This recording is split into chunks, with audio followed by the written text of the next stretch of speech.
Siapa itu? Xi Jinping, yang biasa disebut Big Daddy Xi. Kita semua pasti sudah tahu bahwa kekuasaan Xi Jinping lebih sakti dari Mao Zedong karena Xi Jinping presiden Cina seumur hidup. PKC, Partai Komunis Cina, adalah penguasa tunggal pemerintahan. Negara ini hanya punya satu partai, yaitu PKC, Partai Komunis Cina. Anggotanya lebih dari 100 juta orang yang mengendalikan 1,4 miliar penduduk Cina. 60% adalah sarjana S2, pintar-pintar, dan membangun karirnya semua dari bawah, tidak terkecuali Xi Jinping. Tahun 1973, berempat dia mendaftar sebagai anggota Partai Komunis Cina. Dan hingga saat ini, keempatnya masih bersahabat dan posisinya semua adalah di Politbiro, lembaga tertinggi di Partai Komunis Cina. Xi merupakan pendukung Deng Xiaoping di masa krisis, yaitu di tahun 1989 pada saat peristiwa Tiananmen terjadi. Kebijakan obor One Belt One Road 2013 adalah karya Xi Jinping. Dia ingin mengikat dunia ke satu arah, semua ke arah Beijing.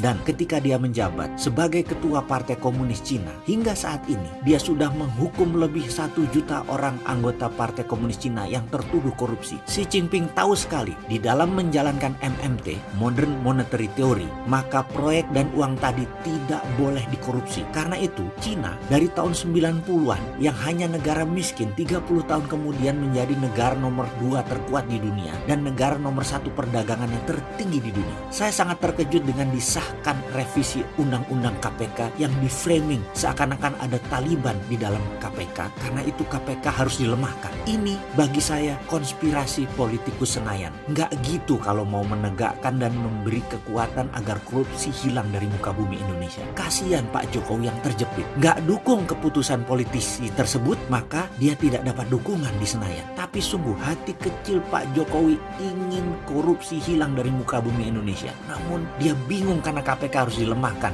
Ini niatnya politikus Senayan yang memojokkan Pak Jokowi. Sebenarnya kalau ingin korupsi hilang, di mana korban terbanyak pasti politisi Senayan, maka caranya adalah tambah kekuatan KPK. Dan saya setuju pimpinannya seperti sekarang adalah dari Polri. Kasih kekuatan, kalau perlu yang ketangkep tangan, hukum mati. Tapi usia KPK jangan sampai panjang, hanya 10 tahun saja, hanya sampai tahun 2029. Kita tiru Xi Jinping, tebas 1 juta koruptor boleh, tapi jangan ikut obor Cina. Emang kita nggak ada nyali apa cetak uang seperti Cina? Emang kita takut sama IMF? Kan Indonesia katanya berdaulat. Ayo kita mulai lobby Amerika. Sekali lagi tentang korupsi, KPK itu di ad hoc-kan saja, 10 tahun saja. Setelah itu kembalikan ke Barreskrim. Tak perlu ada 2 lembaga bersihkan korupsi. Tapi sekarang selama 10 tahun KPK dikuatkan. Tujuannya adalah koruptor hukuman mati. Jadi kita leluasa printing money. Gitu baru Indonesia jadi berdaulat, bebas korupsi dan proyek semua jalan.